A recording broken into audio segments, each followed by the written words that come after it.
Aquí seguimos en nuestro living. Me dijiste que tenías ganas de saber cosas de la Operación Océano. ¿Qué es la Operación Océano? Es esta operación en donde muchos empresarios resultaron ser pedófilos, ¿no? Empresarios y personas muy importantes. Hay 5 procesados y hay como 20 más que están a punto de salir. Bien, y como no entendimos mucho el procesamiento, no entendimos mucho el procesamiento, la sentencia sobre todo, vamos a hablar con alguien que sepa de estos temas para que nos pueda capaz arrojar un poco de luz para entender lo que va pasando. Para eso tenemos al doctor Fernando Posada, que anda por allí, abogado especialista, ha dado charlas sobre todas las ramas de la abogacía, te puedes imaginar. Hola, buenos días, gracias por estar allí.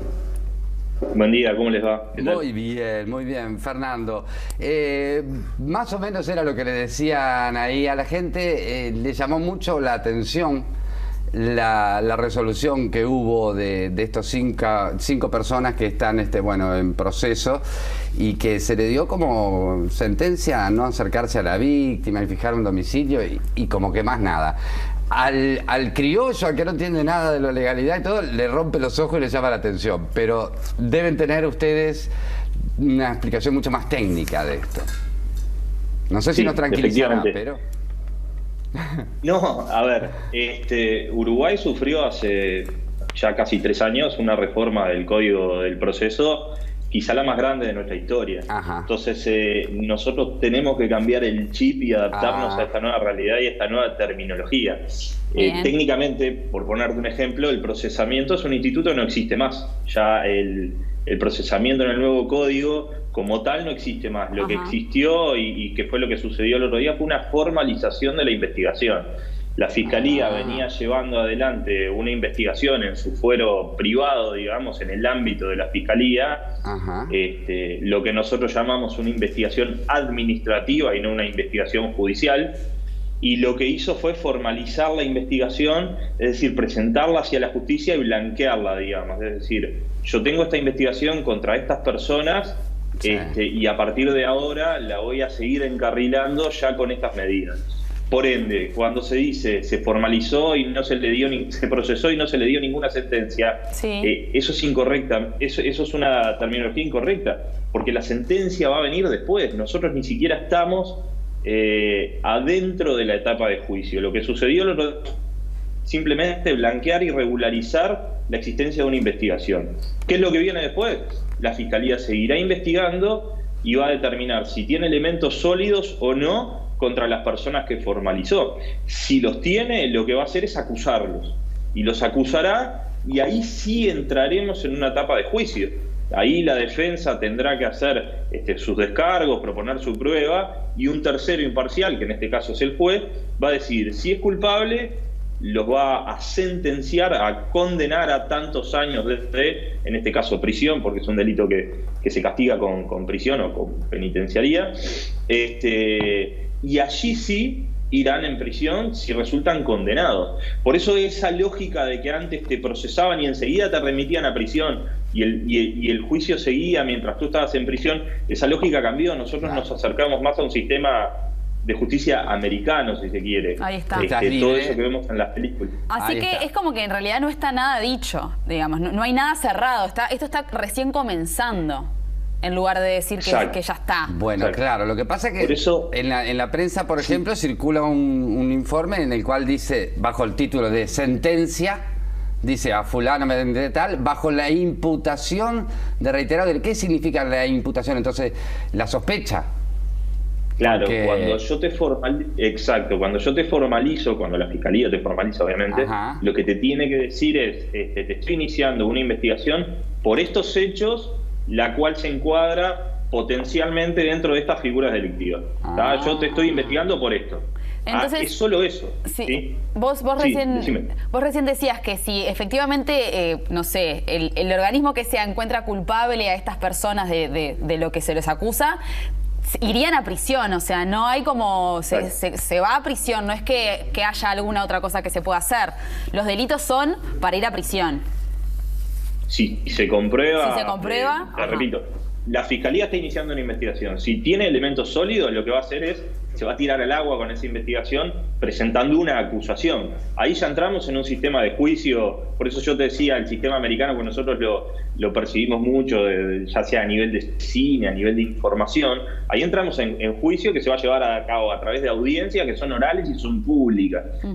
En ese juicio la pelota va a caer de un lado o del otro. Si se determina que es culpable, el juez, que va a ser el que decide, va a imponer una sentencia de X cantidad de años o meses de prisión. Y ahí sí, el justiciable va a prisión. Recién cuando tiene la sentencia. En esta etapa estamos quizá procesalmente lejos de que eso ocurra. Por eso está bueno quizá aclararlo, porque se ha percibido cierta indignación popular de que se encontró determinadas conductas o se habría constatado determinadas conductas y los supuestos responsables quedarían en prisión. Ni la primera cosa ni la segunda son ciertas, quedarían en libertad, perdón. Ni la primera ni la segunda son ciertas. En principio, la Fiscalía todavía no tiene la certeza de que ello hubiera ocurrido, porque si la tuviera ya hubiera acusado, y todavía no acusó, solo formalizó. Y segundo, están en libertad justamente porque no están todavía condenados, todavía judicialmente no se demostró su culpabilidad. Cuando se demuestre, muy probablemente sí marchen en prisión. ¿Y cuánto puede llegar a llevar este proceso?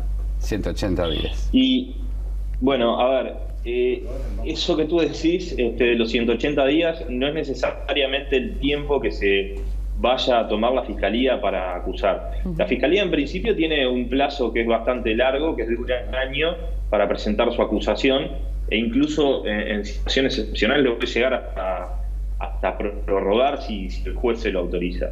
Los 180 días son respecto de las medidas cautelares que se discutieron, que creo, yo no participé en este proceso, que es el no acercamiento a la víctima. Sí. Por 180 días se mantiene esa medida. Muy probablemente lo que pasa es que si a los 180 días la Fiscalía no terminó su investigación y no tiene pronta la acusación, queda una prórroga de las medidas, no de la acusación.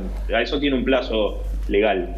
Bien. El año que estaba comentando. Tú no, obviamente no participaste de todo este proceso, pero al cristiano, al indio, al que anda por la calle, al que lee un titular de diario, primero que nada que se le entreveró bastante, porque fue como que estaban procesados sin prisión, y no es así, ya nos aclaraste.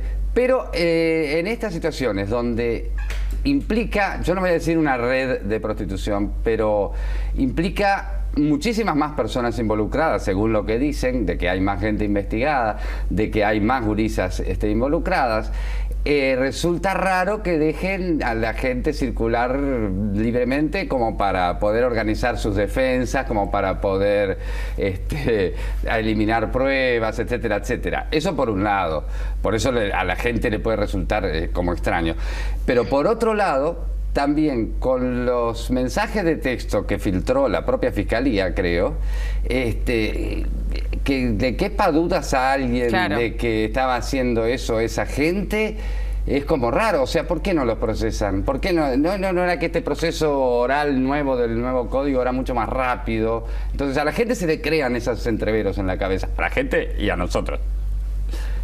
Es que está bien. De hecho, a ver, si nos remitimos unos años hacia atrás, cuando se modificó el código, se trató de hacer una campaña de concientización de cuál iba a ser el nuevo modelo, sobre todo porque estas circunstancias se preveían que pudieran pasar. En comparación con el código anterior, cuando a ti te procesaban, la gravedad del delito era lo que marcaba en la enorme mayoría de las veces si ibas a prisión o no. No importaba si después eras declarado culpable o no. Al momento del procesamiento, cuando iniciaba el proceso, si el delito era grave, ya te remitían a prisión. ¿Y qué es lo que pasaba? Te mandaban a prisión con una investigación de 2 días, si se quiere, 3 días, una semana, y en el curso del proceso, ya con la persona procesada y en prisión, se demostraba muchas veces de que la prueba no era tan sólida, de que el culpable no era ese, sino era otro, y la persona terminaba saliendo en libertad y padeciendo una prisión indebida, y por eso el Estado sufría tantos juicios por prisión indebida, en la que todos los abogados penalistas que más o menos estamos en la vuelta hemos hecho en algún momento, porque básicamente se privó de libertad a una persona que tuvo 5 meses guardado y terminó siendo inocente. El código lo que busca es revertir ese peligro, claro. Y lo que hace es, al inicio de la investigación, si se amerita la adopción de alguna medida cautelar puntual, se le pide expresamente al juez, pero se tiene que justificar. El custodio de su investigación es el propio fiscal, así que si el fiscal entendía que de todas las pruebas que faltaba recabar existía el peligro de que alguno de los imputados pudiera frustrarla, el fiscal hubiese pedido ya sea la prisión o alguna restricción en particular. Creo que eso no fue valorado por la Fiscalía, por lo que sé de nuevo de lo que ha circulado, porque lo único que pidió es una medida de no acercamiento a las víctimas. Exacto. Entonces yo entiendo que la Fiscalía no consideró que existieran peligros de frustración de su investigación, pero eso es el criterio de ella. O sea, nosotros no podemos ser más realistas que el rey. Si el fiscal entiende que con estas medidas es suficiente para asegurar el resultado de investigación y para preparar su acusación, lo habrá valorado correctamente. Claro. De hecho, lo debe haber fundado así. Claro, los ciudadanos de a pie a veces somos bastante ansiosos, y más cuando en las noticias y los titulares te calientan, ¿no? O sea... Y aparte porque estamos acostumbrados a ver estos procesos en una serie o en una película que dura lo que dura un episodio, que es 1 hora, ¿no? Claro. En la vida real es todo mucho más extenso. Bueno, lo que tú decís de la filmografía a veces es bastante elocuente, porque la realidad es que en Estados Unidos y lo que nosotros consumimos mayormente de estos procesos acusatorios orales, el juicio ocurre bastante después de que la persona en principio es detenida, por ejemplo. Allá se discute un poco más la de libertad, si se otorga la fianza o no, en un sistema bastante parecido al nuestro, pero trasladando eso a Uruguay. En este caso la Fiscalía entendió que el juicio va a venir el día de mañana, pero que ella no necesitaba adoptar ninguna medida de resguardo particular para asegurar la investigación. Y en el nuevo código, para pedir una prisión preventiva, que se llamaría eso justamente prisión preventiva, es decir, previo a la acusación, previo a declarar si la persona efectivamente es culpable, yo la voy a mandar a prisión. Para que eso ocurra, se deben dar un montón de requisitos y se debe probar y se debe acreditar a nivel discursivo también en la audiencia, lo cual no es fácil, porque quieras o no, yo entiendo la indignación popular, pero muchas veces ocurre que estaríamos mandando a alguien a prisión sin prueba. Entonces la fiscal ha entendido que todavía no tenía las pruebas y que además el hecho de las circunstancias en las que se verificó este caso, no era necesario adoptar ninguna medida en particular, porque ella entendía que la investigación la tenía asegurada. Esperemos que sea poco el tiempo que demore en preparar su acusación. Para este tipo de delitos, escuchamos, puede ser que la posibilidad de sentencia sea de 2 a 12 años de prisión. A ver, si estamos hablando de pedofilia, en realidad es la retribución o promesa de retribución a menores por el hecho de menores de edad para que ejerzan actos sexuales o eróticos de cualquier tipo en reiteración real con la modalidad de ofrecimiento de estupefacientes, etcétera, en calidad de autor. Exacto. Sí. El delito ese del que tú estás hablando tiene una pena de un mínimo de 12 y un máximo de 12. Se graduará entre 2 y 12 de acuerdo a las circunstancias y a la gravedad del caso. 2 años. El mínimo y el máximo. Puede ser 8, puede ser 12 o puede ser 2. Existe un montón de parámetros técnicos para que el juez y el fiscal fijen la pena, que no puede ser menor a 2 ni mayor a 12. Exacto. Hay una especie de discrecionalidad reglada, es decir, se puede mover entre ese mínimo y ese máximo siempre que sigan todas las reglas que se establecen en el Código Penal y en el Código del Proceso Penal para fijar el cuánto de esa pena. Ahora, nuestro Código Penal no prevé para el homicidio una pena de 10 años. Prevé una pena entre un mínimo y un máximo, que se va a rellenar esa pena concreto de acuerdo a las circunstancias del caso. Igual al ciudadano de a pie le puede sonar un poco raro que una consecuencia de ejercer la prostitución con una menor, etcétera, retribuirle en dinero, en entradas o en drogas o en lo que fuere, pueda tener una sentencia de 2 años como mínimo. Suena raro, capaz que nunca pasó que le dieran 2 años a alguien por una violación así, porque es una violación, pero suena raro. Sí, ojo que... ¿Te parece que es muy poco? Fito. Lo que, perdón. No, le decía a Fito que lo que le parece es que le parece que es poco para un abuso sexual a menores. Dentro de lo que es el sistema de penas del código, no es de los delitos más leves. Si nosotros agarramos el 100% de los delitos, probablemente se acerque a los más graves que a los más leves. Perfecto. Independientemente de que a cada uno le podrá parecer más, menos, eso es opinable y es a criterio personal, digamos. Pero bueno, la pena definitiva va a ser aplicada en el caso concreto de acuerdo a todos los elementos que vea que determine el juez, ¿sí? Que será quien va a juzgar y va a determinar cuál es la pena que va a recaer sobre la persona. Bien, y en esto de no sabía que eran menores, o sea, en este caso en particular y en general, bueno, no sé, ¿qué importancia tiene? Realmente, ¿cómo es la relación? Hay veces, sé que si, no sé, no hay una diferencia determinada de edad, importa, no importa. ¿Cuál es la realidad en el delito del abuso sexual a menores? El no saber que lo eran, digamos. O incluso igual, en el que esté consentido también, o sea, que sea algo con consentimiento. Ahí va, hay que separar varias situaciones de lo que tú decís. Para empezar, en nuestra legislación, los menores de edad pueden tener, siempre que sean mayores de 15 años, pueden mantener relaciones sexuales con mayores libremente. Eso no es delito. Bien. De acuerdo a nuestra legislación. Sí es delito retribuir o prometer retribuir un menor de edad a cambio de mantener relaciones sexuales. Es decir, la prostitución infantil sí es delito. Perfecto. No es delito que una persona mayor mantenga relaciones sexuales con una menor, siempre obviamente que la relación se dé en un ámbito del consentimiento, ¿no? Que no exista violencia, que no exista engaño. Eso es lo primero. Lo segundo, el tema de si sabían o no sabían que era menor de edad. Evidentemente el delito en cuestión del que estamos hablando y por el que ustedes me preguntan, exige que para que se cometa la persona sepa que está retribuyendo a una menor de edad para tener relaciones sexuales. Si no sabía, no se puede castigar. Claro. Ahora, después, la pregunta que ustedes seguramente vayan a hacer es ¿cómo se prueba?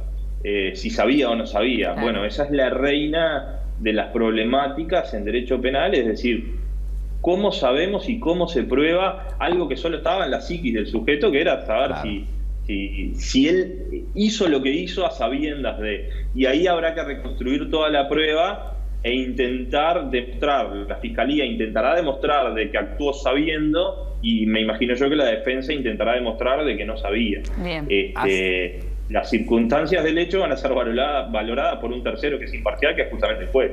Y va a decidir si tiene razón la Fiscalía o tiene razón la defensa. De acuerdo a cómo cada uno construya su caso. Claro, no hace tanto tiempo también, en un caso similar, con un empresario también, en Maldonado también, ocurrió que el hombre decía que no sabía que era menor de edad hasta que se mostró la foto.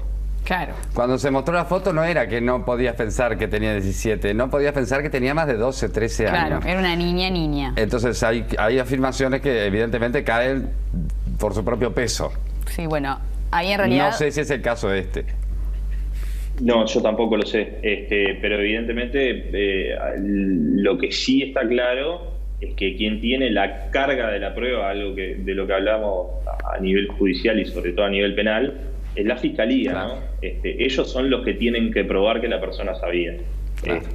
Por aquello de la presunción de inocencia, es decir, todos somos inocentes hasta que se demuestre lo contrario. Exacto. Evidentemente la Fiscalía, si lleva este caso a juicio, es porque entiende que tiene la prueba suficiente. Si no, y vuelvo al principio, la Fiscalía puede, diciéndolo coloquialmente, recular en cualquier momento. Cuando entienda que la prueba no es suficiente para ir a juicio, puede pedir el sobreseguimiento y dejar esto como estaba. Perfecto, claro.